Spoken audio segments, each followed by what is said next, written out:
जो दर्शक हमारे साथ अभी जुड़े हैं उन्हें बता दें कि एग्जिट पोल के जो वोटों के अनुमान हैं और जिस जनादेश की दिशा में बिहार जा सकता है उसके संकेत आने लगे हैं। 3 बजे तक के जो पहले संकेत आए, पहले उसे समझ लीजिए जो इस वक्त हमारे सामने है। उसमें जनता दल यूनाइटेड प्लस 111 से 123, यानी बहुमत तक तभी पहुंचेगा जब एरर जो है उसके पक्ष में चला जाए। 123 तक की स्थिति में बीजेपी 113 से 127, इसका मतलब यह है कि बहुमत के इर्द गिर्द और बहुत ही कांटे की टक्कर। अन्य की स्थिति इस लड़ाई में जो एक लिहाज से कहे बहुत सीधी लड़ाई चल रही थी उसमें बहुत छोटी 4 से 8 सीट, और इसको अगर परसेंट ऑफ वोट में तब्दील किया जाए कि कितने परसेंट वोट किसके हिस्से में आ रहे हैं, यह भी बहुत ही कम का फासला है। दोनों के बीच की स्थिति जो नजर आ रही है, जो जनता दल यूनाइटेड जो बीच में आपको 111 से 123 सीट नजर आ रही है, इसके हिस्से में 40% वोट निकल कर आ रहे हैं। और दूसरी तरफ बीजेपी के हिस्से में सिर्फ 1% ज्यादा है। ध्यान दें, 41% वोट, 19% अन्य के हिस्से में। लेकिन 19% बहुत बड़ा हिस्सा नहीं है। जो ये 3 बजे तक के आंकड़े, ये हम आपको फिर से एक बार दोहरा दे रहे हैं। और 19% के हिस्से में जो है आपको तमाम कद्दावरों के नाम ले लेने होंगे। उसमें ओवैसीद्दीन ओवैसी का नाम आएगा, उसमें आपको नाम समाजवादी पार्टी के नेताओं का नाम आएगा, उसमें आपको एनसीपी का नाम आएगा, उसमें पप्पू यादव का नाम आएगा। बहरहाल हमारे साथ मेहमान जुड़ गए हैं। कीर्ति आजाद जी, सबसे पहले तो आप ही से सवाल, क्योंकि ये बात बार बार उठ रही थी कि एक सोशल इंजीनियरिंग बीजेपी ने की जिसमें 7 पासवान भी, कुशवाहा भी, मांझी भी, लेकिन जो एग्जिट पोल बता रहा है वो कांटे की टक्कर बता रहा है और बिल्कुल बहुमत पर आके लग रहा है वहां पर सुई बीजेपी की रुकी हुई सी है। एग्जिट पोल है, अनुमान है एक, लेकिन बावजूद इसके क्या ये बड़ी सफलता है या लगता है नहीं कुछ चूक हुई है? देखिए, नहीं, मैं आपके पोल का सम्मान करता हूं। थोड़ा सा मेरा इसमें बात आपसे अलग हो सकती है, क्योंकि अभी तक आपने जो देखा है वो आपने एग्जिट पोल किया है। मेरे जैसे लोग पूरे एरिया के अंदर, मैं हेलीकॉप्टर पर नहीं घूम रहा था, मैं ज़मीनी सच्चाई को जानता हूं और मैं लोगों के बीच में जा रहा था, उनसे मिल रहा था और उनसे मेरी चर्चाएं हो रही थी। अधिकतर लोगों के मन में यही था कि वो चाहते थे कि उनके बच्चे लोग जो बाहर पढ़ते हैं या महिलाएं जिसके अंदर की शिक्षा उस प्रकार से उतनी आगे नहीं बढ़ चुकी है, और जो वह सुनते थे अपने बच्चों से, चाहे वो गुजरात में रहते हो, महाराष्ट्र में हो, राजस्थान में हो, पंजाब में हो, किस प्रकार से वहां चलता है, लेकिन वो चीज यहां पर नहीं हो रही थी। सुशासन कहने के बाद भी लोग चाहते थे। मैंने देखे अभी जब माननीय नरेंद्र मोदी जी की 2 नवंबर को हमारे यहाँ सभा थी, उसमें अधिकतर बच्चे वो लोग थे जो बाहर कमाते हैं या बाहर पढ़ाई करते हैं, वो लोग आए हुए थे और उनके मन में यह इच्छा थी कि वो अपने परिवारों के साथ रहें, यहीं पर काम करें, यहीं पर कमाई करें। तो वह भी एक बहुत बड़ा फैक्टर था जो लेकर के आया। तो हो सकता है कि इसको आप जातीय समीकरण में अधिक देख रहे हो जो आपके सामने आ रहा हो, और मैं कतई भी आपके इस पोल को ये नहीं कहता कि गलत है या सही है, लेकिन इसमें इससे बढ़िया आंकड़े जो मुझे लगता है वह होने वाले हैं इस चुनाव के अंदर एनडीए के लिए। जनता दल यूनाइटेड के नेता संजय जी, क्या आपको भी लगता है, क्योंकि आपकी स्थिति और दूसरी तरफ गठबंधन जो एनडीए गठबंधन है उसकी स्थिति के बीच में फासला 3-4 सीटों का ही हमारे एग्जिट पोल में नजर आ रहा है, लेकिन दावे और अर्थमेटिक दोनों यहां पर फेल होते नजर आ रहे हैं, जिसका जिक्र नीतीश कुमार जी ने या लालू प्रसाद यादव जी ने किया। संजय जी, देखिए, ये आंकड़े जो आप लिए हैं एग्जिट पोल, वो 3 बजे तक का है जी। 5 बजे तक का चुनाव होता है, तो मैं आपसे कहूंगा, मैं आपका जो एग्जिट पोल में उसको सम्मान करता हूं, लेकिन ये महागठबंधन की विजय निश्चित है। और ये जो कीर्ति आजाद जी ने कहा कि लड़कियां बच्चे स्कूल में नहीं पढ़ते थे, यहाँ से पलायन कर जाते थे लोग, तो मैं कीर्ति आजाद से पूछना चाहूँगी कि बिहार की स्थिति के बारे में उनको भौगोलिक जानकारी नहीं है। आज बच्चे स्कूल में पढ़ रहे हैं। नीतीश कुमार जी ने जो लड़के लड़कियाँ के लिए जो काम किया है, आज देश में वो मिसाल बन गया है। आज लड़कियों को साइकिल, लड़के को साइकिल, बच्चे को पोशाक, और जो पलायन आज पंजाब के मुख्यमंत्री, उप मुख्यमंत्री जी ने कहा था कि यहाँ से मजदूर नहीं मिल रहा है, बिहार से लोग वहीं रह रहे हैं, आज यहाँ काम कर रहे हैं और जीवन व्यतीत कर रहे हैं। ये सब कोई मामला नहीं है। इनके साथ पासवान जी थे, इनके साथ जीतन राम मांझी थे, इनके साथ उपेंद्र कुशवाहा जी थे, और सबसे स्टार प्रचारक नरेंद्र मोदी जी, जिन्होंने इसको प्रतिष्ठा का प्रश्न बना लिया। करीब 28-29 मीटिंग उन्होंने किया, यहाँ तक एक ब्लॉक में भी वो चले गए, और आज उनकी स्थिति क्या है वो देश जान रहा है। और ये महागठबंधन का भारी विजय होगा, मैं आपको दावे के साथ कह रहा हूं। बताइए कीर्ति आजाद जी, आप लगातार हंस रहे हैं। प्रसून जी, नहीं प्रसून जी, ऐसा है, इन्होंने बात तो बिल्कुल सही की, अटेंडेंस तो पूरी है स्कूल में, इसमें कोई दो राय थोड़ा है, लेकिन शिक्षक नहीं है। और शिक्षक जो है, मैंने आपके भी टेलीविजन आज तक पे भी देखा हुआ है कि किस प्रकार की वो स्पेलिंग कराते हैं। एक एक शिक्षक हैं जो खाना बनाते हैं, और पढ़ाई लिखाई यदि कोई विद्वान साइकिल और पोशाक बांधने से बनने लग गए तो वहाँ भाई मेरे ख्याल से बिहार और मिथिला की तो बात ही कहानी अलग है। तो अटेंडेंस दिखाया, पोशाक बांटा, साइकिल दी, शिक्षक ने जाकर खाना बनाया, यह पढ़ाई हुई। अब अगर इसको ये पढ़ाई कहते हैं, जो लोग भी समझे बाद में कि ये किस प्रकार की पढ़ाई हो रही है, यह चीज सामने आई हमारे, तो इनको इतना बता देना चाहता हूं कि जमीनी सच्चाई को समझें। जब नीतीश कुमार जी 2012 में समीक्षा लेने आए थे तो मैंने यही बात उनके सामने रखी थी, तो बिना मतलब के वो भड़ास निकालने लगे मुझ पर, तो मैंने भी अपनी भड़ास निकाल दी उनके सामने, जो फैक्ट था वो उनको बताया। अब शिक्षक जाता है, आपकी भड़ास हम 8 तारीख को भी सुनेंगे कीर्ति आजाद जी, हमें लग रहा है कि हम 8 तारीख को भी आपसे कोई समस्या नहीं है। नहीं, बिल्कुल डिस्कशन करेंगे। लेकिन संजय जी, एक सवाल, चूंकि हमारे साथ कांग्रेस के अजय कुमार भी जुड़े हुए हैं, लेकिन संजय जी आपसे एक सवाल का जवाब। लग ऐसा रहा है कि बिहार देश की राजनीति की दिशा तय करने जा रहा है, और हमको लग रहा है 3 बजे का ही सही एग्जिट पोल, उसमें कमोवेश बिहार ऐसी स्थिति में लाकर देश की सियासत को खड़ा कर रहा है। आप भी ठीक हैं, आप भी ठीक हैं, जरा अभी संयम में रहिए, आज सहिष्णुता मत दिखाइए। संजय जी। हाँ, आप ठीक कहा प्रसून जी ने कि देश की राजनीति, जैसे लड़ाई यहाँ बिहार में और देश की राजनीति तय करेगा। आदरणीय प्रधानमंत्री जब यहाँ प्रचार करने आए थे तो उनको लद्दाख में नगर निकाय चुनाव में उनको विजय मिला। उन्होंने अपने भाषण के संबोधन में कहा कि हिमालय की हवा अब बिहार में आ गई है।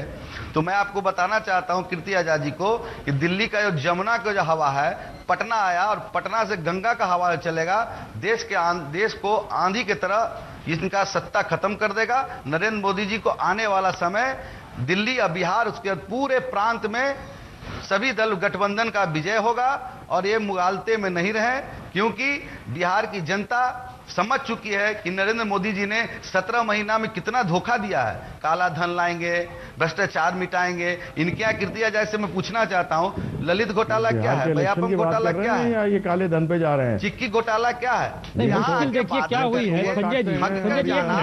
हमको लगता है कि बिहार इलेक्शन में राष्ट्रीय मुद्दे आ गए और देश की राजनीति तय होगी, इस दिशा में हर राजनीतिक दल बिहार के मैदान में आकर कूद गया। अजय जी, क्या यह माना जाए कि कांग्रेस के लिए भी बिहार चुनाव इसलिए महत्वपूर्ण था क्योंकि 2014 की फिसलन के बाद कांग्रेस के सामने अस्तित्व का संकट था, और बिहार चुनाव उसके लिए इसलिए महत्वपूर्ण था कि कहीं ना कहीं कोई साख तो लौट सके?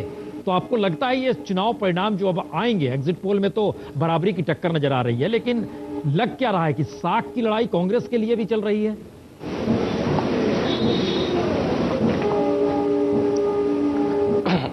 देखिए प्रसून जी, कुछ चुनाव में कभी कभी कई पार्टी की हार होती है, कभी कभी जीत होती है। कीर्ति जी की पार्टी किसी समय 2 सीट थी, तो वो सब जो है चुनाव का एक प्रक्रिया है। लेकिन ये जैसे संजय जी ने ठीक कहा कि जिस तरह से ये चुनाव जो है ये देश का दिशा तय करेगी, दशा और दिशा इसलिए तय करेगी क्योंकि प्रधानमंत्री जी ने इस चुनाव को जो है एक रेफरेंडम के रूप में लिया है। उनको तो बिहार के कोई नेता दिखाई नहीं दिए, सिर्फ अमित शाह जी और प्रधानमंत्री जी थे। तो इसीलिए ये रेफरेंडम तो पहले तो बीजेपी और आरएसएस की जिम्मेवारी है। और जहां तक कीर्ति आजाद जी कह रहे थे, तो मुझे कुछ बच्चे लोग बाहर पढ़ने के लिए चले गए, वो वापस आना चाह रहे थे। हम भी बिहार के काफी दौरा किए थे, लेकिन हम लोग को तो अलग किस्म के बच्चे लोग मिले जो बोल रहे थे कि स्कूल में शिक्षा के 2 लाख शिक्षक से लेकर 4 लाख हो गई है, 50% वृद्धि हुई है एनरोलमेंट में, बिजली 22 घंटे गांव में आ रही है। नहीं तो अजय जी इसका मतलब ये है, अजय जी आप ही की बात को अगर आगे बढ़ाएं, जी से मुलाकात कर रहे थे, अजय जी अगर आप ही की बात को आगे बढ़ाएं तो इसका मतलब ये मान लिया जाए कि बिहार का जनादेश वाकई इस देश की राजनीति और दिशा को तय करने वाला है। और ऐसे में अगर मान लीजिए, हाइपोथेटिकल है, अगर एनडीए जीतता है तो क्या होगा कांग्रेस का, क्या होगा लालू का, क्या होगा नीतीश कुमार का? और अगर आप लोग जीतते हैं तो सेंटर में क्या आप कुछ बहुत खलबली देख रहे हैं? क्या आप देख पा रहे हैं इस चुनाव से?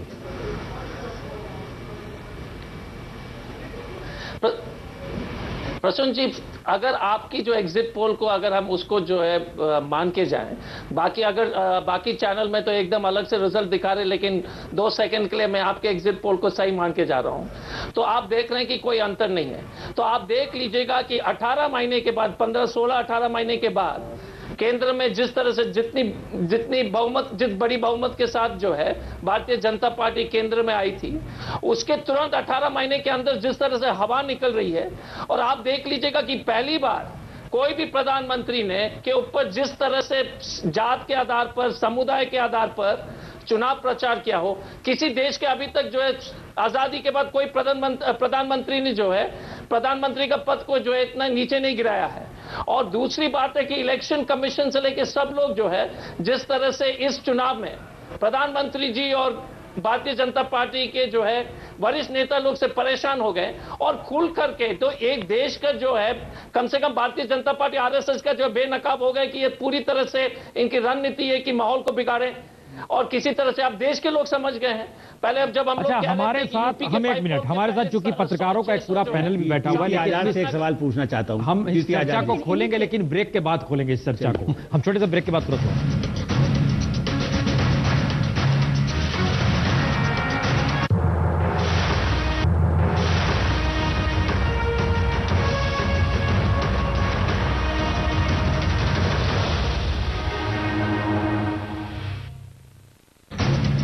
पांचवें चरण के 3 बजे तक के दौर के एग्जिट पोल कांटे की टक्कर, लेकिन इन सब के बीच लालू यादव प्रेस कॉन्फ्रेंस करने बैठ गए। पहले हम सीधा वहीं चलते हैं। 10 अप्रैल 40 में जो भी है 40 मिला तो मिला ने 2 भी साफ है, तो 190 सीट पर हमारा आधार है। हमारा जो गरीब है, पिछड़ा वर्ग, ये लोग अंदाज में ये लोग सोच रहे होंगे पिछड़ा वोट बटा है, ये समझ रहे होंगे बटा होगा, कहीं नहीं। इतना बड़ा तूफान, और मुद्दा साफ साफ था। जो उल्टा पुल्टा मुद्दा जो लोग दिखाते हैं, हम पिछड़ों को, हम दलितों को और हम अकलियत के लोगों को खुद इन्होंने छेड़छाड़ करने का काम किया। मुद्दा था सीधा मोहन भागवत ने जो खोल दिया बात, असली बात खोल दिया कि पिछड़ों का, दलितों का, आदिवासियों का रिजर्वेशन समीक्षा करके खत्म करो। ये बहुत सीरियस पहला मुद्दा ये था। पूरा बिहार गर्म हो गया।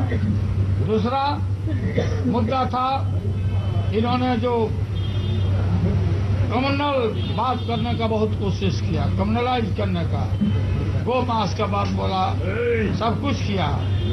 कोई बिहार की जनता ने जो एब्यूज किया, नरेंद्र मोदी ने जो गाली दी, भाई सुनिए, भाई रोको ना, नरेंद्र मोदी ने जब बिहारियों को गाली दिया और मुझे शैतान कहा, इस पर लोगों ने काफी सीरियस नोटिस लिया कि भाई देश का प्रधानमंत्री बिलो बेल्ट बात करता है, बिहारियों को गाली दे रहा है, काम कुछ नहीं किया, और जो वादा किया था उन दिनों में, दाल से लेकर के, प्याज से लेके, महंगाई से लेके, ये सारा मुद्दा था हम लोगों का।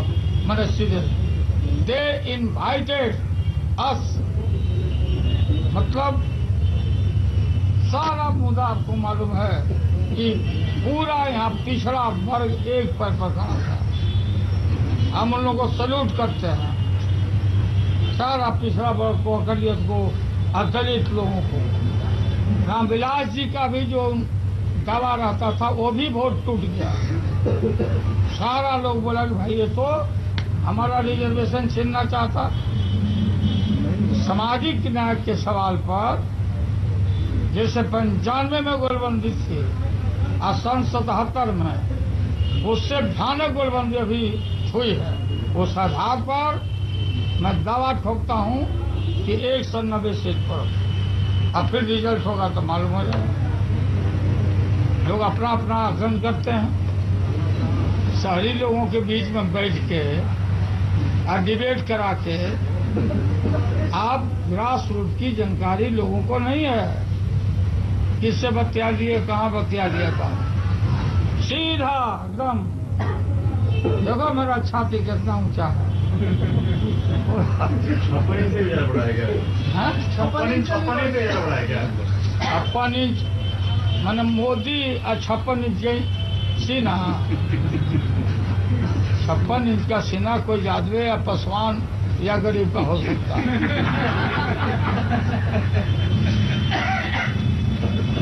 और बिल्कुल हम देखा कहीं कहीं ये इतना 3 गो बेसी तो ये वो काम तो एने तो ओने काम गरम हो गया है ना। सीधा मुद्दा वो था, सीधा मुद्दा था। जिस बात का जिक्र लालू यादव कर रहे हैं, संजय जी एक सवाल, हम उसके बाद मंच भी खोलें, सब आपसे सवाल भी कर पाए आप लोगों से, लेकिन संजय जी एक सवाल, इस बात को लेकर लालू यादव जिस तरीके से कह रहे हैं, नीतीश कुमार उस तरीके से नहीं कह रहे हैं। चुनाव के दौर में भी नहीं कह रहे थे और चुनाव के बाद भी नहीं कह रहे हैं। स्ट्रेटजी का हिस्सा है या मिजाज ऐसा है, या लगता है कि अगर मिजाज और स्ट्रेटजी अलग अलग है, साथ मिलकर चलना है, तो क्या लग रहा है आप आने वाले वक्त में दोनों पार्टी एक भी हो जाएगी क्या? अगर आप लोग सत्ता में आ गए तो क्या ये भी संकेत है? हम लोग जब गठबंधन किए तो भारतीय जनता पार्टी के नेता कहते थे कि लालू जी नीतीश कुमार जी को नेता नहीं मानेंगे। नेता भी चुन लिए गए, लालू यादव जी ने नेता का भी चुनाव कर लिया। कहा कि गठबंधन में सीट का बंटवारा नहीं होगा, सीट का ही बंटवारा हम लोग कर लिए। फिर बोले कि लोग में आपस में लड़ाई होगा, कांग्रेस को भी सीट हम लोग जितना हम लोग गठबंधन बनाए, और हम लोग प्रचार में निकले पूरे चुनाव में।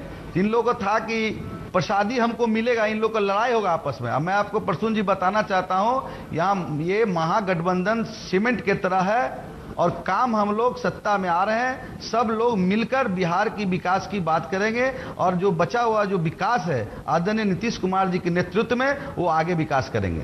चलिए हम लौट रहे हैं ब्रेक के बाद, हमारे साथ आरजेडी के प्रवक्ता भी इसके बाद जुड़ जाएंगे।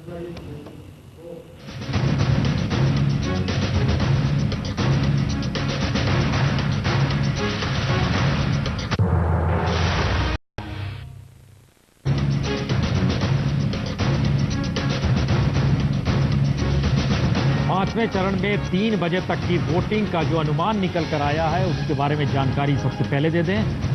एनडीए आगे है, महागठबंधन पीछे है, दोनों के बीच 1% वोट का अंतर है और सीटों के लिहाज से समझें तो एनडीए बिल्कुल बहुमत को पार करता हुआ उसकी ज्यादा से ज्यादा सीटें 127 पर अटक रही है और दूसरी तरफ महागठबंधन की सीटें 123 पे अटक रही है। यानी बहुत ही छोटा मार्जिन है और बहुत सीधी टक्कर। और यह भी बता दें कि अगले 2 घंटे यानी जो 3 बजे से लेकर 5 बजे तक की वोटिंग हुई है उसके बारे में अब आनी शुरू हुई है और वो आधे घंटे के भीतर में वो हम आपको दिखलाना भी शुरू कर देंगे। पहले 4 बजे तक का आएगा, फिर 5 बजे तक की स्थिति बनेगी। लेकिन इन सब के बीच दावे अपनी जगह हो रहे हैं और एग्जिट पोल के जरिए जो स्थितियां नजर आ रही है वो कई आने वाले वक्त की राजनीतिक तौर तरीकों की भी एक झलक भी दिखा रही है। हमारे साथ स्टूडियो में इस समय जुड़ चुके हैं अरविंद वाजपेयी साहब जो एलजेपी के नेता हैं और दूसरी तरफ शक्ति यादव पटना से हमारे साथ जुड़ रहे हैं जो कि आरजेडी के प्रवक्ता हैं। शक्ति जी, पहला सवाल आपसे, इस पूरे चुनाव के केंद्र में देखिए तो लालू यादव ही थे और लालू यादव इस चुनाव में अगर जिस स्थिति हमारे एग्जिट पोल में नजर आ रही है आप उसे नकारो या जो मानो, लेकिन कांटे की टक्कर अगर होती है और यह स्थिति निकल कर आती है कि वह भी आ सकते हैं, आप भी आ सकते हैं, क्या लालू यादव की राजनीति के अंत यहां से आप देखते हैं, आरजेडी का विलय देखते हैं, या आने वाले वक्त में आप देखते हैं कि दिल्ली की तरफ आप लोग की राजनीति नई दिशा में बढ़ेगी? क्या देखते हैं? प्रसून जी, पहले तो आपको धन्यवाद और ये बता दूं कि आपने जो सवाल आपने किया ये माननीय लालू प्रसाद जी के राजनीतिक भविष्य की चर्चाएं कई बार हो चुकी है कि यहाँ से लालू खत्म होंगे। लालू खत्म नहीं होंगे। लालू की जो अस्तित्व है बिहार में नहीं देश में बरकरार है। और ये महागठबंधन का जो आपने स्वरूप जब से लिया तो कई तरह के सवाल भारतीय जनता पार्टी के लोगों ने, नेताओं ने किया। इनके गठबंधन पर सवाल, इनके नेता पर सवाल, इनके सीटों के शेयर पर सवाल, और हर सवालों पर मुंह की खानी पड़ी भारतीय जनता पार्टी और एनडीए के नेताओं को। हम ये नहीं कहता है, मैं ये नहीं कह रहा हूं कि ये जो सर्वे है वो क्या कह रहे हैं, नहीं कह रहे हैं, लेकिन मैंने जो वोट का मियाज देखा, चूंकि मैं एक प्रत्याशी के तौर पे भी था प्रसून वाजपेयी जी, हमने देखा है निचले सतही स्तर पर, मैंने देखा है कि आदरणीय लालू प्रसाद जी, नीतीश कुमार जी का जो महागठबंधन है, इस महागठबंधन के प्रति जो रुझान है नीचे तबके के लोगों को, जो विश्वास रखते हैं सामाजिक न्याय धर्मनिरपेक्षता में, विकास में, गवर्नेंस में जो विश्वास रखते हैं, आस्था रखते हैं, उन लोगों ने बड़ी दिलचस्पी के साथ लंबी कतार होकर करके मताधिकार का प्रयोग लोगों ने किया। अब सवाल ये उठता है कि जो लोग ये कह रहे हैं, दावे पर दावे कर रहे हैं, तो लालू प्रसाद जी ने दावा जो किया है वो गलत नहीं हो। अप्रत्याशित जो झलक दिखेगी आपको 8 तारीख के मतगणना के बाद, और इस देश में पहले ऐसे चुनाव हुए हैं, मैं समझता हूं कि आप बड़े जर्नलिस्ट हैं वाजपेयी जी, और आपने देखा है कि पूरे बिहार में जिस तरह से देश के प्रधानमंत्री ने भाषा की मर्यादा को तार तार किया और पद की गरिमा का जिस तरह से उन्होंने गिराने का काम किया, छोटा किया पद को, मैं समझता हूं कि आजाद हिंदुस्तान की पहली घटना है कि कोई देश का प्रधानमंत्री किसी मुख्यमंत्री से सीधी टक्कर ले रहा है, लालू प्रसाद जी से, नीतीश कुमार जी से। तो मैं स्पष्ट कर दूं, इस पूरे जो गजब किस्म का ये चुनाव था, इस चुनाव में कई तरह के भाव का प्रकटीकरण हो रहा था, लेकिन पब्लिक के मियाज, मतदाता के मियाज को हमें लगता है कि लोगों ने समझने में, परखने में इन्होंने भूल की है। पीपुल ने यह देखा, देश के प्रधानमंत्री के वक्तव्यों को बड़ा ही निराशा के रूपों में लोगों ने लिया कि देश का प्रधानमंत्री इस तरह की भाषा का इस्तेमाल कर करके पद की गरिमा को छोटा क्यों कर रहे हैं। कोई सामान्य नेता बोलता है, इन बातों को बहुत तवज्जो लोग नहीं देता, लेकिन देश के बड़े पद पर बैठे देश के प्रधानमंत्री ने जिस तरह की कई ऐसे भाषा का इस्तेमाल, शैतान तक की संज्ञा उन्होंने दी। हम उन विषयों पर नहीं जाना चाहते, हम सीधा सीधा करना चाहते हैं कि लोगों ने आस्था व्यक्त की है महागठबंधन के विकास मॉडल पर, नीतीश जी के निश्चय पर, लालू जी का सोशल इंपावरमेंट पर, जो गरीबों, पिछड़ों, दलितों को उन्होंने जो हिमायती रहे हैं। चलिए हम तो उस पे आते हैं, आप जिस बात का जिक्र कर रहे हैं शक्ति जी, उस पे हम आते हैं, लेकिन अरविंद जी हमारे साथ चूंकि स्टूडियो मौजूद हैं, लोक जनशक्ति पार्टी के नेता हैं। अरविंद जी, क्या ये जो बिहार को लेकर बार बार एक सवाल लगातार पहले चरण से है, बिहार चुनाव देश की राजनीति तय करेगा, बिहार चुनाव दिशा तय करेगा, बिहार चुनाव कई राजनेताओं के अस्तित्व का सवाल बन चुका है, ये सारे सवालों के बीच में चूंकि लोक जनशक्ति पार्टी जिन स्थितियों से निकली और रामविलास पासवान खुद निकले, क्या आपको लगता है वाकई 2015 कुछ तय करने वाला है या एक सामान्य परिस्थिति में आप देख रहे हैं? नहीं, इसको हम जो है ना राज्य के विधानसभा के चुनाव की तरह से ही देखे उतना ही देख रहे हैं, उसी को देखा जाएगा। लेकिन उसमें इसके साथ साथ एक तथ्य और है कि जिस तरह से नीतीश बाबू और लालू जी ने, नीतीश जी ने तो खुद कहा कि हम टैक्टिकल अलायंस कर रहे हैं लालू जी से, तो ये भी एक एक्सपेरिमेंट करना चाहते हैं कि अगर बिहार में हम लोग कामयाब हो जाते हैं तो इसको ये आगे ले जाने की कोशिश करेंगे। लेकिन दूसरा सवाल ये है कि बिहार की जनता क्या विकास की तरफ जाएगी या वही 25 साल में कोई डेवलपमेंट हुआ नहीं। आज भी चैनल दिखाते हैं आपके कि जो नदी पार करके बच्चे स्कूल जाते हैं और यहाँ तक पानी आ जाता है। गांव में बिजली देने की बात थी, लेकिन गांव में खंबे खड़े हैं, घरों की तो बात ही नहीं हो सकती। तो सवाल ये है कि जनता क्या चाह रही है, क्योंकि मोदी जी और हमारी पार्टी और एनडीए का जहाँ तक सवाल है, हम लोग प्योरली कन्फाइन करके चल रहे हैं कि डेवलपमेंट करना है। चाहे मोदी जी का चीज बताइए, ये नजर एक चीज और आ रही है, अगर ये कांटे की टक्कर है, उसमें ओवैसी का कूदना, उसमें पप्पू यादव का रहना, ये सब तो हाशिए पर चले गए, लेकिन आप लोग भी छोटी पार्टी के तौर पर बीजेपी से जुड़े, आपकी भूमिका कहां रही इसमें? नहीं, हम लोग तो एनडीए का गठबंधन है। देखिए, एनडीए का गठबंधन है और सेंटर आपके वोट का फायदा बीजेपी का हुआ या बीजेपी के वोट का फायदा आपको? नहीं, हमारा पास्ट रिकॉर्ड देखिए, हमारा 7 to 9% वोट हमेशा रहा है। पासवान जी और हमारी पार्टी जो है उसका 7 to 9, चाहे विधानसभा देख लीजिए, लोकसभा में 5% था। हमारा वोट बिल्कुल इंटैक्ट रहता है और ट्रांसफरेबल है। लालू जी के साथ जब पिछली विधानसभा में हमने अलायंस किया था तो हुआ क्या कि हमारा वोट तो ट्रांसफर हो गया, लेकिन यादव वोट जो लालू का या मुस्लिम वोट सो कॉल्ड जो कहा जाता है। लालू, एक मिनट हम जरा सा रोक रहे हैं, चूंकि लालू यादव प्रेस कॉन्फ्रेंस कर रहे थे, हमारे सहयोगी राहुल वहीं पर मौजूद है। राहुल, जरा बात कीजिए लालू जी से। अलग अलग चैनल अलग अलग एग्जिट पोल दिखा रहे हैं, इस वक्त हमारे साथ मौजूद हैं टीवी के सामने बैठे और हर एग्जिट पोल पर नजर रख रहे आरजेडी के प्रमुख लालू प्रसाद यादव। इनका खुद का भी एग्जिट पोल तैयार है। सर, आपका एग्जिट पोल क्या कहता है? ये लोग अलग अलग देंगे, अब इन लोगों को मैं झुठलाना नहीं चाहता हूं, लेकिन सच ये है कि महागठबंधन को बिहार के चुनाव में 190 सीट आ रहा है। 190, 190। आप कह रहे हैं कि बीजेपी का सुपड़ा साफ हो गया। कितना दिन से बोल रहे हैं? हमको तो मालूम है रिलायबल सोर्सेस से कि नरेंद्र मोदी जी रिजल्ट के बाद प्राइम मिनिस्टरशिप से रिजाइन करके गुजरात वापस जाएंगे। वो प्रधानमंत्री के रूप में काम नहीं कर रहे हैं, वो संघ के प्रचारक हैं और वो प्रचारक के रूप में काम कर रहे थे, इसलिए उनका हर्ष हो रहा है। इस नतीजा के बाद पूरे बिहार में, पूरे देश में तूफान मचेगा और नई दिशा मिलेगी लोगों को। क्या दिशा मिलेगी, क्या तूफान मचेगा? सब खड़े हो जाएंगे, इनके खिलाफ सारा जन आंदोलन हम छेड़ेंगे सब जगह। इसके आगे आपको लगता है अवार्ड वापसी की जो पहल हुई है, मोदी के खिलाफ एक आंदोलन बनेगा? बिल्कुल बन ही रहा था। ये कट्टर पंथ का प्रकाष्ठा पर पहुंचा दिया भाजपा राज नरेंद्र मोदी ने। तो सब लोग जो प्रबुद्ध लोग हैं, दलालों को छोड़कर, दलाल लोग इस देश में हैं, लेकिन सारा तबका, सारा वर्ग, ट्रेडर से लेकर के जो भी है, सारा विद्रोह के राह पर है। कोई लीड नहीं ले रहा था, अब बिहार लीड ले रहा है। पहले भी कई पॉलिटिकल मूवमेंट्स बिहार से शुरू हुई, आपके हिसाब से एक नई मूव चेंज होता है। बिहार का हवा ही सारे देश में फैलेगा और 190 सीट हमारा आएगा। सबसे बड़ा फैक्टर क्या रहा? अगर ये जो फैक्टर डिटेल में बाद में बात करिएगा। आप खुश हैं, आप टेंशन में तो नहीं है? नहीं, हमारा आपने पूछा खाली कि आप एक लाइन बोल दीजिए, आप लंबा इंटरव्यू। नहीं, हम लंबा इंटरव्यू नहीं, हम यही करना चाहते हैं। आपके हिसाब से आपका एग्जिट पोल कहता है 190। ग्रेट विक्ट्री है, great victory, great victory. Kirti Azad ji, ये सवाल क्यों खड़ा हो रहा है कि बिहार चुनाव के जनादेश अगर बीजेपी या एनडीए के खिलाफ जाते हैं तो हलचल मच जाएगी पार्टी के भीतर? पहली बात तो विरोध में जाएंगे नहीं, दूसरी बात हलचल की कोई बात नहीं। मुझे समझ नहीं आता, ये चुनाव है, ये चुनाव बिहार के लिए चुनाव है, मिथिलांचल के लिए चुनाव है। यह विकास की लड़ाई हम लोग यहाँ पर लड़ रहे हैं और यह जनता तय करेगी। मुझे तो बड़ा अजीब सा लगता है जब नीतीश कुमार जी कहते हैं कि यह हार बिहार की हार होगी अगर मैं हार गया तो। अरे भाई, ये तो जनता की जीत होगी, जो भी जीतेगा। लेकिन लालू यादव कह रहे हैं कि इवन मोदी को भी इस्तीफा देना पड़ेगा। स्थिति इस तरह के बयान की भी आ गई। अब मेरी एक तो बात सुनिए, वो तो कौआ काटते हैं, वो कबूतर काटते हैं, वो मिर्चाई जलाते हैं, वो धुनिया फेंकते हैं, अजवाइन फेंकते हैं, नींबू गाड़ते हैं, यही सब काम वो करते हैं। तो आपको कभी ये नहीं लगा कि तमाशाई बड़े अच्छे हैं?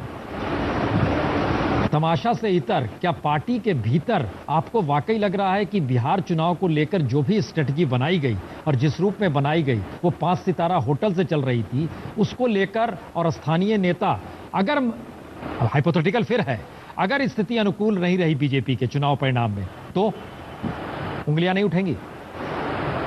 नहीं, देखिए, सब जैसे आपने पहले उंगली की बात की थी, आप जिस समय मैं आपसे 5 बजे बात कर रहा था, आपने ये कहा कि बहुत लोगों ने बात की और कहा और नाराज थे कि टिकट गलत बंटे। मुझे एक चीज़ ये बताइए, एक सीट के ऊपर 10 से 15 उम्मीदवार होते हैं, मिलनी एक को है। कई बार नेता की चलती है, कई बार पदाधिकारी की चलती है, कई बार नहीं चलती है, गठबंधन भी सीटें मांगती है, तो वो सीट किसी न किसी के पास जाती है। इसका ये मतलब तो नहीं कि वोटर नाराज हो गया और एक आदमी के कारण से संगठन चलता है। आप आरजेडी देखिए, आप जदयू देखिए, ये सारे लोग एक सिंगल मैन पार्टी है, उनके नाम से चलती है। भारतीय जनता पार्टी आज की पार्टी नहीं, एक संगठन की पार्टी है। इसके 10 करोड़ से ऊपर सदस्य हैं, तो कम से कम थोड़ा लोगों को संयम भी बरतना चाहिए बात करते हुए कि कब कैसे और कहां कैसे बात करनी चाहिए। अब तो चुनाव खत्म हो चुके हैं, अब रिजल्ट आएगा, उसके कारण क्या है, क्यों हम क्या कहते हैं कि हमारी जीतेगी और लोग क्यों हमें चाह रहे हैं, उसका कारण सीधा विकास है। हमने कहा बाहर से लोग आए, यहां महिलाओं की सुरक्षा नहीं, यहां पुलिस थानेदारों के माथे पे पिस्तौल सटा के गोली मार दिया जाता है। ये सारे इश्यूज हैं। ये बात तो आप कह रहे हैं ठीक है, लेकिन आप ही के रहते हैं, कभी कोई कौवा काटते रहते हैं, कभी अजवाइन फेंकते रहते हैं, कभी मिर्चाई जलाते रहते हैं। नहीं, वो ठीक है, लेकिन आप ही के पटना के सांसद शानदार बताते हैं नीतीश कुमार को। आप ही के सांसद कहते हैं कि टिकट बेचे जा रहे हैं, आरा के सांसद। आप ही के पार्टी के वाजपेयी दौर के जो मंत्री रहे हुए हैं अरुण शौरी साहब, वो कहते हैं कि कहां चुनाव शुरू हुआ था, कहां लालू जमीन पर थे और आसमान में थे नरेंद्र मोदी साहब, दोनों एक बराबर में आकर खड़े हो गए। आप ही के पार्टी के भीतर की आवाज है, इसलिए हम ये कह रहे हैं, ये बर्तन जो खटखटा रहे हैं, वजह इसकी क्या है? देखिए, उनका तो मैं स्पोक्स पर्सन हूं नहीं कि मैं आपको बता दूं। लेकिन यदि किसी को तकलीफ है तो वो अंदर भी जगह होती है। यदि मुझे कभी तकलीफ रही तो मैंने संगठन में बात की। मैंने कब आपके सामने आकर के संगठन या सरकार के विरोध में कोई बात किया हो? मुझे कोई चीज पसंद नहीं आई, मेरे प्रदेश के अध्यक्ष हैं, मेरे राष्ट्रीय अध्यक्ष हैं, वो मेरे मुखिया, मैं उनके सामने बात को रखता हूं। लेकिन ये 2-4 दिन की चांदनी फिर अंधेरी रात का फायदा क्या? अगर दिल में दुख है तो जाके अंदर संगठन में बोल करके आओ, और उसका कोई किसी प्रकार से भी कहीं नेगेटिव इफेक्ट, नकारात्मक प्रभाव उसका कहीं नहीं पड़ा। लोगों के बीच में जो भावना थी वो रही। ऐसे में टीम गेम बहुत जरूरी होता है, और टीम ही सदैव जीतती है, चाहे दाएं बाएं कोई आदमी फिक्स हो जाए तो वो अलग है। तो संजय जी, क्या ये हारने के बावजूद भी गठबंधन बरकरार रहेगा, जनता दल यूनाइटेड और आरजेडी का? निश्चित तौर पर सबसे पहले वाजपेयी जी, हम लोग की हार नहीं हो रही है, एनडीए का हार हो रही है। और इनके राष्ट्रीय अध्यक्ष कीर्ति आजाद जी के राष्ट्रीय अध्यक्ष आदरणीय अमित शाह जी ने कहा था कि जनता दल यू एक गठबंधन जीतेगा तो पाकिस्तान में बम छूटेगा। लेकिन मैं आपको दिल से बताना चाहता हूं कि 8 तारीख को लाल कृष्ण आडवाणी जी का जन्मदिन है, उनके यहाँ पटाखा फूटेंगे, गृह मंत्री राजनाथ सिंह के यहाँ पटाखा छूटेगा, मुरली मनोहर जोशी के यहाँ पटाखा छूटेगा, और खासकर कीर्ति आजाद जी के यहाँ भी पटाखा छूटेगा, क्योंकि इस अलायंस से वो भी दुखी हैं। इस गठबंधन जो उनका जो एनडीए का गठबंधन है, मैं पहली बार देखा हूं कि जो इनका गठबंधन के नेता हैं जीतन राम मांझी जी, दरभंगा के एक मीटिंग में कीर्ति आजाद को संबोधित करते हुए कि मेरे कैंडिडेट को खिलाफ कर रहे हैं। ये कैसा गठबंधन है?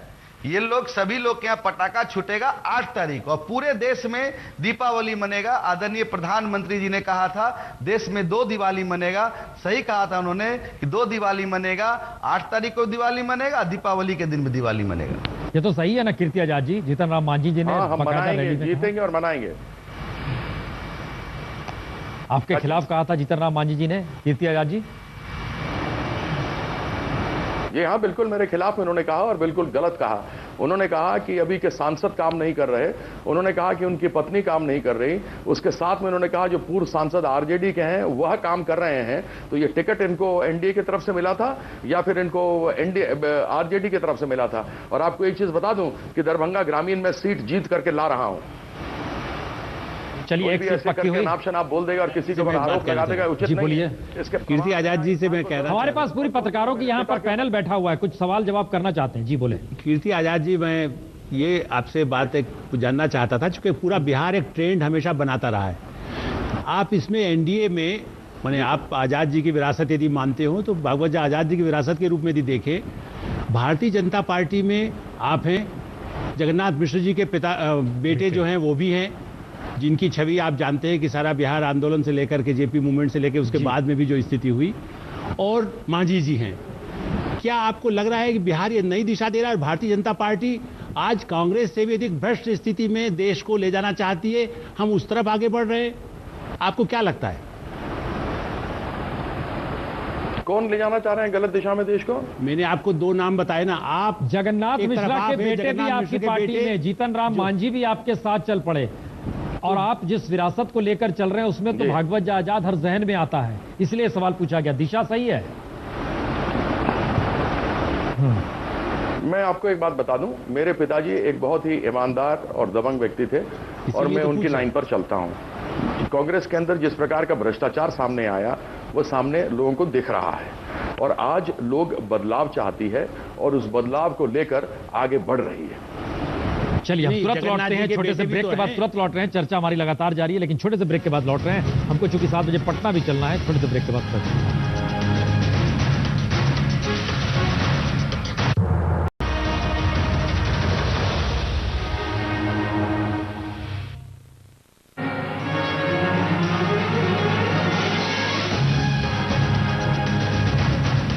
बिहार चुनाव को लेकर बार बार ये चर्चा की राजनीतिक तौर पर कई नेताओं का अस्तित्व दांव पर लगा हुआ है, दूसरी तरफ देश की सियासत जनादेश तय करेगा। लेकिन कांटे की टक्कर कमोवेश इस एग्जिट पोल में 3 बजे तक के जो एग्जिट पोल है उसमें नजर आ रहा है। एक सवाल अजय जी आपसे, चूंकि यहां पर रामकृपाल जी भी बैठे, उन्होंने बीच में एक सवाल उठाया, अगर ये जनादेश बिहार का जो है वह इस देश के लिए एक ऐसी स्थिति है जिसमें देश के बारे में तय होगा कि किसे रहना है, किसे जाना है, किस दिशा में जाएंगे, बिहार बहुत कुछ तय करेगा, तो इस दौड़ में कांग्रेस पहली बार लग रहा है ही नहीं।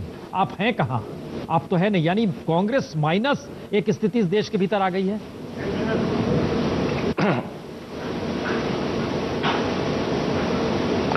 नहीं, प्रसून जी वही हम सुन रहे थे, रामकृपाल जी पहले भी कह रहे थे, हमारी कांग्रेस पार्टी की जो परफॉर्मेंस है जो पिछले विधानसभा चुनाव में, इस विधानसभा चुनाव में बहुत ही अच्छी रहेगी, और एक हम महागठबंधन के एक नीतीश जी के नेतृत्व में जेडीयू, आरजेडी और कांग्रेस का जो है सरकार बनेगी। और दूसरी बात है कि जिस तरह से जो है कांग्रेस को राइट ऑफ करते हैं, देखिए वो किसी ने सही कहा कि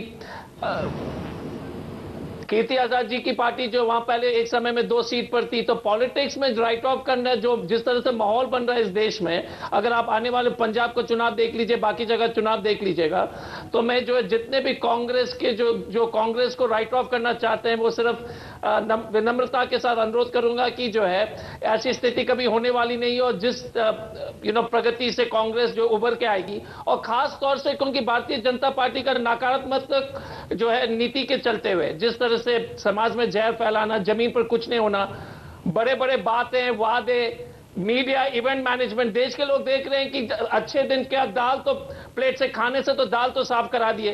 तो इस तरह की सरकार जो है, आपको मालूम होगा, छोटा सा उदाहरण 2007 का पेट्रोल का दाम और यकीनन, पेट्रोल का दाम। लेकिन अजय जी एक बात बताइए, ये ज्ञान 50% नहीं अजय जी, कांग्रेस को ये ज्ञान या राहुल गांधी जी को ये ज्ञान कब हुआ कि नीतीश जी बेहतरीन है? नीतीश जी तो स्पेशल स्टेट का पैकेज लेकर, हमको तो याद है रामलीला मैदान में रैली करने आए थे, उस समय मनमोहन सिंह की सरकार केंद्र में थी, उस समय आपको ज्ञान नहीं हुआ, बाद में कैसे ये अचानक ब्रह्म ज्ञान हुआ कि नीतीश जी शानदार आदमी है? देखिए पॉलिटिकल नहीं, दिक्कत क्या होती है ना कि आप लोग को लगता है कि ब्रह्म ज्ञान कब आया। जो छोटा सा उदाहरण, रामविलास जी जब जुड़ते हैं तो ये सवाल नहीं हो पाती आपसे, तो मैं सिर्फ यही कहना चाहूंगा कि पासवान जी रीजनल पार्टी के तौर पर पहचाने, आप नेशनल पार्टी हैं सर, आप इस बात को क्यों भूल रहे हैं? जिस रास्ते से ये तो बात, एक मिनट मुझे कंप्लीट करने दीजिए, 1 सेकंड मुझे कंप्लीट। नहीं, तो नेशनल पार्टी तो छोटा सा उदाहरण है, तो बीजेपी और बीजेडी पार्टनर्स नहीं थे क्या उड़ीसा में? वहां पर जूनियर पार्टनर थे। नेशनल पार्टी बीजेपी जेडीयू के साथ थी, तो वो जूनियर पार्टनर था बिहार में, वो आपको याद नहीं हो रहा है? तो ये तो हास्पद स्थिति है। तो मेरा ये कहना है कि पार्ट ऑफ लाइफ है, कभी कभी जहां पर कमजोर है धीरे धीरे मजबूत होते हैं। आप देख लीजिएगा कि जिस तरह से बिहार में संगठन और मजबूत होगी। एक सवाल, चलिए चर्चा हमारी लगातार जारी है, लेकिन बता दें अब इसके ब्रेक के बाद हम सीधे पटना के विधान भवन की खास व्यवस्था हमने की है, पटना चलेंगे ब्रेक।